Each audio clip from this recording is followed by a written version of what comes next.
Thank you very much, Tamara, for the introduction. It's a great pleasure for me to be here in front of you, and I'm going to talk about black holes. So let me first start with the very, very introductory slide of where do we see black holes, and the answer is we see them everywhere where we look. As you've heard on Monday, they come basically in two flavors, big and small, supermassive and stellar mass black holes. There is now evidence emerging that maybe there is an intermediate class of intermediate mass black holes. And I wish I was here for the discussion, so maybe somebody can fill me in what you guys have concluded at that session. But of course, I show this slide not to tell you about these three classes, but to draw your attention to one fact, that all of these cartoons that I randomly pulled out Google Images, they all show black holes with jets. Where are black holes? There are jets. This one doesn't have a jet. Well, actually it does too. It's a short gamma ray burst. So all of these guys have jets. And it is the jet part of the black hole accretion system that I will be concentrating in this talk. Interestingly, neutron stars and white dwarfs seem to show similar phenomenology and also jet-like eruptions, as well as stars. So event horizon is not a prerequisite for launching jets. That's something on the side. So how do jets look like? These are two of my favorite jets, the Cygnus A galaxy and the M87 galaxy. Apart from being beautiful, we know that they're launched from the centers of these galaxies where there are a few billion solar mass black holes. And what we think is going on here is that there is a black hole at the center surrounded by an accretion flow, and it's the interaction between the two that launches these jets. How this happens is the subject of the rest of the talk, but if we zoom in at the center, we see that there is pattern motion, and this is radio VLV observations, that's moving away from the center. And the further the jets move away from the source, we think the faster they move, so they accelerate. And why do we want to study jets? Not just because we can see them, but because they mess up the environments of the black holes. So here you see Perseus cluster. The jets and maybe radiation produced by the black hole is inflating cavities, driving shocks into the ambient medium. And these phenomena are rampant. In M87, we see the same. We see cavities blown out and the shocks. In this beautiful example of a galaxy, galaxy cluster, we see that the jets inflate cavities that contain energies, hot gas energies, comparable to the entire rotational energy, mass energy of a supermassive black hole. So maybe we are witnessing extraction of black hole spin energy in this case. We can also see in different way the same effect of black hole feedback that was discussed at length in previous days, that the central nuclear black hole mass correlates with the dispersion, stellar dispersion, velocity dispersion in the galaxy, which means that the central black hole and the galaxy, they talk to each other, and feedback, perhaps through jets, perhaps through radiation, perhaps through other means, maybe we don't know, but these are probably two primary ways they do so, is driving this relationship. So it would be really good to try and get some insights into it. And these problems have been out for a while. These are some of the science questions that we'll try to address in this talk, namely, what makes the jets? What is the physics of accretion flow and the jet, and how do the two talk to each other? In particular, are the jets powered by black hole spin or the rotation of the inner regions of the accretion disk? And is the radiation important in driving these outflows? These are fundamental questions that people have thought over many decades, but the analytical studies, they hit the wall of what's possible. We would like, at this stage, to have quantitative understanding of how jets connect to the accretion flows. And with analytical models, you can only do so much, because an accretion flow is a nonlinear system. A jet is a nonlinear system, and when you couple two nonlinear systems together that nonlinearly interact between the two of them, it just becomes intractable to quantitatively study it analytically. And now we are at the verge of making vast progress, because the numerical simulations are now giving us the tool that can actually solve this very highly nonlinear complex system from first principles quantitatively. And we are making breakthroughs right now in understanding the physics of the disk and the connection to the jet. But before I move on, let me give you a very, very simple description of how jets work. Let's say that we have a central compact object, be it a black hole, a neutron star, a normal star, maybe a white dwarf. I will represent the central object here as a perfectly conducting spinning sphere. And I will take a vertical field line and stick it by one end into the sphere, and by the other end I will attach it to a seating, which represents some ambient medium. And I will let the sphere spin, and after n rotations of the sphere, the initially vertical field line will develop n toroidal loops, one loop per each rotation. Since there are loops, there is toroidal field component, there is pressure associated with this toroidal field component, which is given by the well-known formula b phi squared over 8 pi. Therefore, this magnetic spring that we have twisted here is actually pushing on the seating. And if we wait longer and longer, more toroidal loops will be formed, the pressure will increase, and eventually the seating will give in, and this magnetic spring will break free and expand under its own pressure. And if there is any piece of plasma attached to this field line, it will be accelerated by the pressure of the expanding spring. Since the toroidal field, because we twisted many, many times, exceeds the vertical field, we can think of this jet as a collection of toroidal loops which are produced by reprocessing due to the rotation of the central object of the initially vertical field lines, and these loops slide upward along these magnetic field lines, and as they do so, they expand sideways because the jet radius becomes bigger and bigger as you go further out, and because of that, the pressure in the loops drops, and it is the pressure gradient that pushes you out. Importantly, there is also hoop stress in these loops. There is magnetic tension, and this force actually slows down the acceleration of these hoops. And this is a key difference between hydrodynamically accelerated flows, thermally driven flows, and magnetically driven flows, because in hydrodynamical case there is no hoop stress, and this hoop stress messes things up and makes them harder to understand. For instance, it may set the terminal velocity of the jet. The jet will stop accelerating even though it has magnetic energy, but it cannot be converted to kinetic energy because of the hoop stress. If somebody's interested in that, talk to me later. I'm happy to tell you all about it.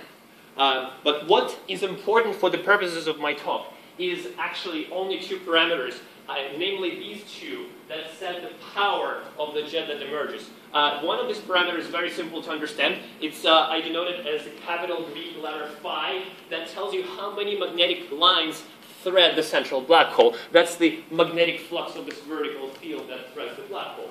And the other parameter is omega sub h, or the angular frequency of the event horizon, black hole angular frequency, which is essentially black hole spin A. Here A goes between 0 and 1, 0 non-spinning black hole, 1 is maximally spinning black hole, and there is a bunch of other factors. C is the speed of light, 2 is the number 2, and R sub h is the radius of the event horizon. And it changes only by a factor of 2 between a non-spinning black hole and maximally spinning black hole. So again, for the purpose of this talk, ignore all these prefactors. What's important is that omega sub h is essentially black hole spin, give or take a factor of 2. So let me pose the question to the audience. How would the jet power depend on these two parameters? Because it turns out it basically is determined by these two. Let us make a thought experiment. Let us take the field lines and flip them upside down. The jet power won't change. The system is symmetric with respect to this flip. Therefore, the power has to depend on an even power of phi. Therefore, it better come in as a square at least. And the same thing about rotation. If we spin the black hole in the other direction, the power will stay the same if we keep the flux fixed. Therefore, omega should also come as a square. Let us check our calculation. Bingo! That's exactly what Blanford and Znaik wrote in 1977, namely that the faster you spin the black hole, the more flux passes through the black hole, the more power you get. And this prefactor K is understood exquisitely well to within 10%. It really depends on the geometry of the jet, how it's confined by the ambient medium. To convince you that we understand this relationship extremely well, there are high spin corrections that extend this relationship all the way to the maximally spinning black holes that I obtain, they correct this relationship by about 30%. So we understand how magnetic fields power the jets amazingly well. Now, let me just simplify this our life for a little bit. We'll forget about this high-spin correction. Doesn't really matter qualitatively for the purpose of this talk. I will also drop the prefactor. I'll replace it with proportionality. And now we'll ask you, why haven't we measured the spins of all black holes that produce jets? Because we know the jet power. Let's say we can measure it with maybe through a variety of means. And then we divide by the prefactor that we understand very well, and we get the spin, omega. Why don't we know all the spins of jet-producing black holes yet? Sorry? We don't know the B field? We don't know the B field, exactly right. We don't have a very good idea, mildly put, what this magnetic flux really is. So we need to maybe get some analytical prior on what the strength of this magnetic flux is. So let me massage this equation a little bit, make it more theoretical looking like. Let's make it dimensionless. Let's divide both sides of this equation by the rest mass energy accretion rate, or m dot c squared. And on the left, the big P becomes a small p, dimensionless P. And on the right, the big phi, the flux, becomes dimensionless magnetic flux, the small phi. Let me give you a little bit of an intuitive idea what the small p means. It's a dimensionless jet power or jet production efficiency. Let us say that you have $100 and you come to Atlanta and you think, where can I spend this? Maybe I'll go to the zoo or somewhere else. But then, you will still have a lot left. And here I come and I say, why don't we, money is, convertible. You can convert money into energy, right? And you can convert energy into mass. E is mc squared. So let's take this $100 worth of rest mass energy and drop it into the black hole. That's what I tell you. This will be our investment into black hole. And let's measure how much energy comes back out. Let's say $20 worth of energy come back out. Therefore, this black hole energy investment efficiency is 20%. And if that happens, this is the last time you talk to me. You go back really unhappy back to your home institutions, and you don't talk to me ever after that. But remember this 20% for Sasha, I'm getting sick, please. That's the idea, that you don't fall asleep. So, I will walk slower, but then I will have to compensate. I'm glad I'm getting your attention. So, I lost my train of thought now. Now, 20%. Remember that value. Put it in your pocket.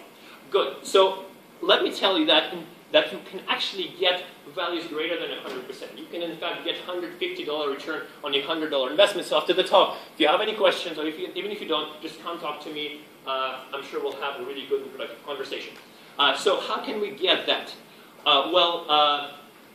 We probably will have to run a numerical simulation and see. And of course, people have tried and did that many years ago. And what they have found is that they really get 20% at most, even when the black holes are maximally spinning. And that wasn't a very satisfying situation. Is there any fundamental value why there would be 20% as the upper limit? There is some tentative indication that maybe black holes actually produce outflows that exceed 100%.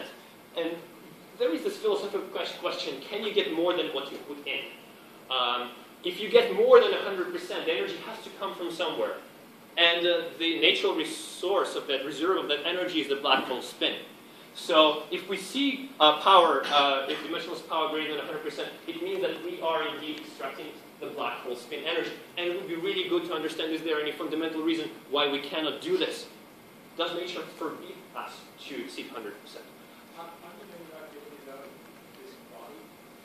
Because if you were to take the disk, attach it to a rope, and lower it to the black hole and cut off the rope, and the rope, let's say, was massive, you will get 100%. You cannot get more than 100%. We can talk about this later, but 100% is all you can get if you just drop things down to the black hole. So anything that exceeds 100%, it has to come from the black hole itself. It's energy conservation tells you that. So can you get more than 20%? Yeah. What are the nature of the observations you're referring to? Well, there were. Oops, sorry, I'm going the wrong way. let me go back to where we were. So there were works going back to the work of Rollins and Saunders in 1991, and other Fernandez, Ghisolini, Ponce, and McNamara, who measure jet power in a certain way, either by modeling the radio emission of the jets or by measuring the power, the PdV work needed to inflate the cavities, and then they compare to that power inferred for the jet to the disk luminosity. And they can plot one versus the other. And what, in fact, for instance, Fernandez find is that there is an upper envelope to jet power for a given luminosity of the disk. That's assuming that luminosity disk tracks envelope. Yes, exactly right. That's usually what is assumed in most cases. And There must be caveats attached. Maybe. Yeah, but I told you that there are uncertainties with that, associated with that, sure. What I wanted to ask you is, if there is an upper limit to jet power, how can we analytically come around to estimating what that upper limit would be? If you remember, there was this power formula. There were two things multiplied squared. Each comes in a square. Flux squared and angular frequency of the black hole squared, omega squared, right? So omega is given to us. It's fixed. The spin doesn't change of the black hole during our observations. But what can change is the magnetic flux, as Mike mentioned, I think. Therefore, why don't we try and maximize the amount of magnetic flux in the black hole? That will presumably give us the maximum power if we maximize it. So what sets the maximum amount of magnetic flux that the black hole can hold? Well, let's look here. Here is a black hole. It's black. There is a vertical magnetic field that's threading the black hole. And there is a disk. The other part of the disk should also be there. I don't show it on the slide. Sorry for my drawing skills. And what we're looking through is the vertical plane slicing the black hole through its rotational axis, which is the same as the disk axis. So what would be the maximum amount of magnetic flux that we can squeeze into the black hole? Well, clearly, if the field is very strong, we'll just push the disk away and leave. So the maximum amount of magnetic flux that it can possibly hope to have in the black hole is that, such that the pressure from the flux outward is balanced by the force of gravity on the disk. If we push stronger than gravity outward, the disk flies away. So that's the condition that I wrote here. The magnetic force, F sub B, cannot exceed the force of gravity, F sub G, acting on the disk. We can expand that a little bit. We will expand F sub B as the magnetic pressure, B squared over 8 pi, times the surface area. And on the right, we will write the force of gravity as the Newton's law, the product of two masses of the black hole and the disk divided by the distance squared, which will take roughly to be the black hole horizon radius. And if you massage this a little bit, you will get an estimate of the maximum strength of magnetic field allowed, about of order of 10 to the 4 gas, which is kind of high, but it's in the ballpark of what we operate in AGN. So maybe it's not completely crazy that we will have some systems, and I will try to convince you that some systems actually in this in the state of maximum magnetic field. So what happens when the magnetic field strength approaches and tries to exceed this value? A magnetically arrested disk forms, or a MAD. In this MAD state, the magnetic flux on the black hole is as high as it can get, and therefore the power of the jet is also as high as it can get. So maybe the most powerful jets are powered by the black holes in this MAD state. And what does it mean? The magnetic field is as strong as it can be, or the flux as strong as it can be. It means that the magnetic field is as strong as gravity. I'm just repeating what I said. So how can we go MAD? How can we get a MAD? Well, clearly, we need to collect a lot of magnetic field. So we need to flood the black hole with magnetic flux. How do we do this? We run a numerical simulation, because I cannot put a black hole in my backyard. The FBI, CIA, NSA won't let me do that. So we will run these experiments on a computer, and they are not quite cheap. They take time, and so the set of simulations I'm going to present to you took over 1,000 CPU years. And as you see, I have kept okay. My hairs are starting to come out, but otherwise I'm fine, even when I'm jet-lagged. And that's because we ran these simulations all on thousands of cores, so they took about a year to complete or so. So what are we dealing with here? Well, this is a window, we're looking through a window of 400 gravitational radii on the side. We're looking on the initial conditions of our simulations. There is this tiny little dot that's a black hole. Its radius is about 1 gravitational radius. This is 400 times 400. Color shows the logarithm of rest mass density. Blue is very low, red is high. The contrast is about 1 million. And the solid black lines show magnetic field lines.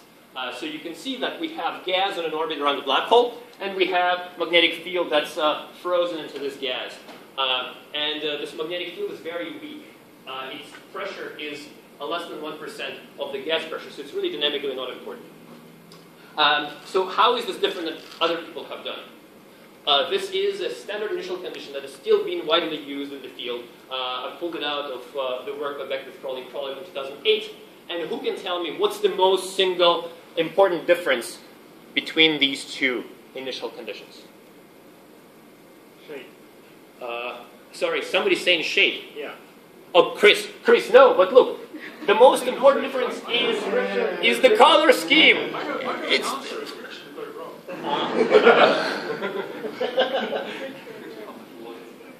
It's the color scheme. Look, this guy is dark red, and this is less dark red, and this is dark blue, and this is less dark. Of course, Chris, Richard, both of you guys are right.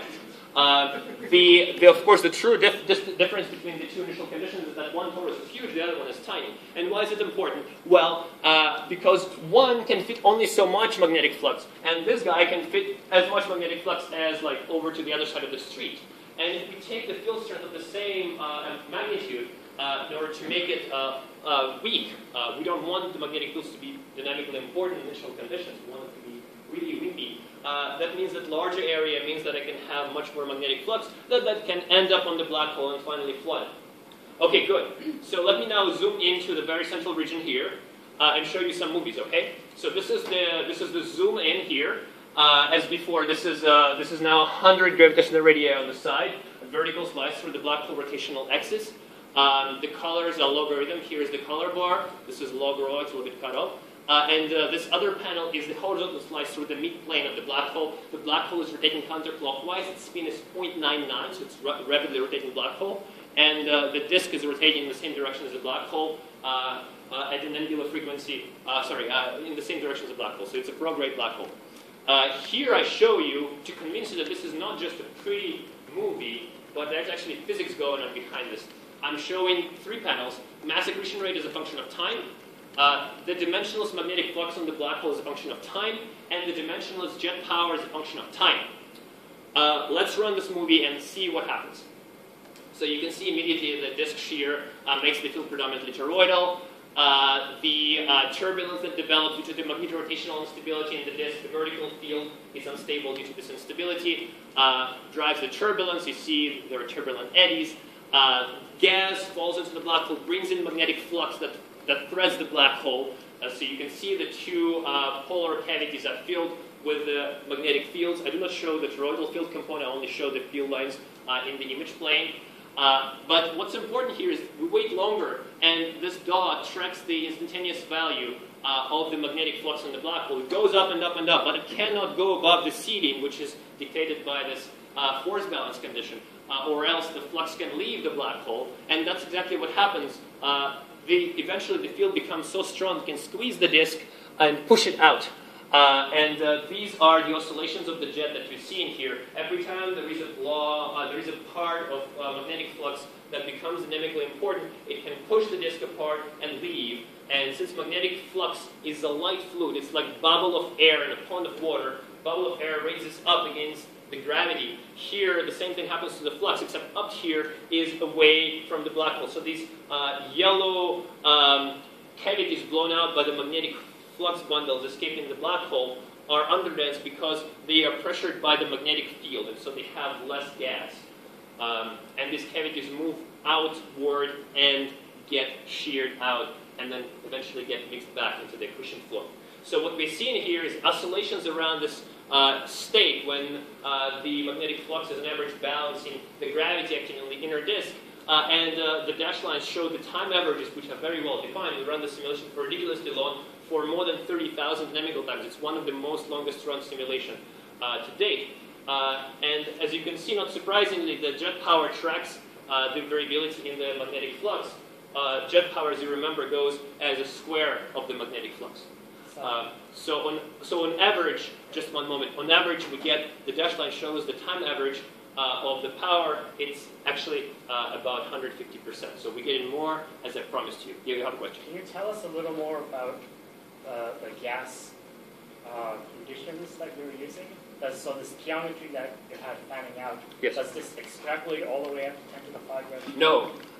It ends at around, so the magnetic field has a center, like a null point, at about 300 gravitational radii, but the time of the simulation is much shorter than the rotational time at the distance. So basically, that part is never, has time to move, essentially. So what again is the biggest factor of this going up to 10 to the 5? So I just want to have both the disk and the jet, which moves at the speed of light, on my grid. I don't want any reflections. That's why I put the outer grid at 10 to the 5, and all my gas is also on my grid. My torus is very fat. It goes out to 10 to the 4.5 gravitational radii. what do you use for the hydro? What do I use? What? For the gas component? That's gas, right? So what is? Well, I use a polytropic equation of state. I mean, so it's the gas can shock heat. And its equation of state is that pressure is polytropic index minus 1 times the internal energy. And we can discuss this later after the talk. Good. So, time average, energy. This is how it depends on the spin. This is the data point that corresponds to the simulation. If you decrease the spin to 0, then you get almost 0 power, not quite. Let's try and understand how it works. Let's break this up into two components. One that comes from the black hole, that goes to 0, that's the green line. The other one that comes from the disk, that doesn't go to 0 because the disk continues to rotate even if a spinning black hole and can power the outflow. So that's a Blandford-Stein component driven by the black hole. You see at high spin 1, it wins over the disk Blandford-Payne component by a factor of 5 or so. And at 0 spin, the black hole is not rotating, it cannot produce an outflow, so it's the disk that wins there. So no surprise here, but what's important is you can see that the black hole is actually what wins at a high spin. Another important thing is that how does it compare to what was done before? This is the power of black hole component that we get. This is the power that was obtained previously by other simulations. And you can see that there is a huge difference in the shape, and also the magnitude of power that we get here is much higher. Why? Because we have more magnetic flux. How much more do we get? Only a factor of 3, because you see the difference is about a quarter of 10, and power is flux squared. So these simulations used fine-tuned initial conditions. They were just 30%, a factor of few away from this magnetically arrested state. So what's the likelihood that nature would stop at 30% and not go all the way to 100? I think it's quite unlikely, so I think that this is really what you would expect to have in real sources. Let me go really quickly through the observational manifestations. When would I expect mass to form? I would expect mass to form in any case where mass accretion rate drops down. Prime candidate, tidal disruption events. The star comes close, you talked about this, gets sheared out, falls in a range of elliptical orbits, and so what happens there, mass accretion rate drops, but let's say the star had some certain amount of flux that are dropped in the black hole. So as more and more material of the star falls into the black hole, it will bring more and more flux with it. So flux on the black hole goes up, mass accretion rate goes down, eventually magnetic flux will have to become dynamically important. So magnetically arrested disk will form. Let me show you a movie, what happens, and this is where I will stop. I think. One question. Yeah. Sorry. I thought that your specific suggestion was not that the flux primarily comes from the star, but was swept in as part of the debris. Fantastic. I know people read my papers. That's great. Thank you so much, Cole. That's exactly right. If the flux comes from the outside, I just wanted to keep it simple because the chairman of the session told me that there is probably 0 time left. She didn't actually tell me. She's very polite. But I know that I'm out of time, so I wanted to cut it short. But indeed, we proposed... 43 seconds. Okay, good. Okay. I feel like I'm being sheared apart here. So yes, the magnetic flux on the black hole that's required to explain the observed X-ray luminosity is about 4 to 5 orders of magnitude higher than that could be possibly supplied by a star. Therefore, what we proposed is that it's the debris that were flung out to maybe 4 orders of magnitude to the apoastron, and on the way back they swept up magnetic flux that was threading a pre-existing accretion flow. And in that case, the situation is even worse, because there is more and more flux that the debris bring as a function of time, and that can increase essentially indefinitely because there is a large reservoir flux in the pre-existing disk. So you have to end up in the magnetically arrested state no matter what. And how is this manifested? Is that at first you're not magnetically arrested, you have very little amount of flux. But as you wait longer and longer, mass accretion rate drops, the magnetic flux goes up, and you will become magnetically arrested. Okay? I will have to skip the beautiful movement to show it to you. So that's a black hole. It's surrounded by the disk. And in the tidal disruption, you expect that the star doesn't know anything about the rotation of black hole spin. So you would expect a misaligned accretion flow that would form around the black hole. So what we did here, we tried and see what happens when there is a misaligned accretion flow. And how we did this, we first started the simulation when the black hole and the disk were aligned. The axis was pointing both up. And then we put the black hole on the side, which happens very soon. So the jet doesn't know what to do. The black hole tries to drill its way by wrapping around the magnetic field lines to the right.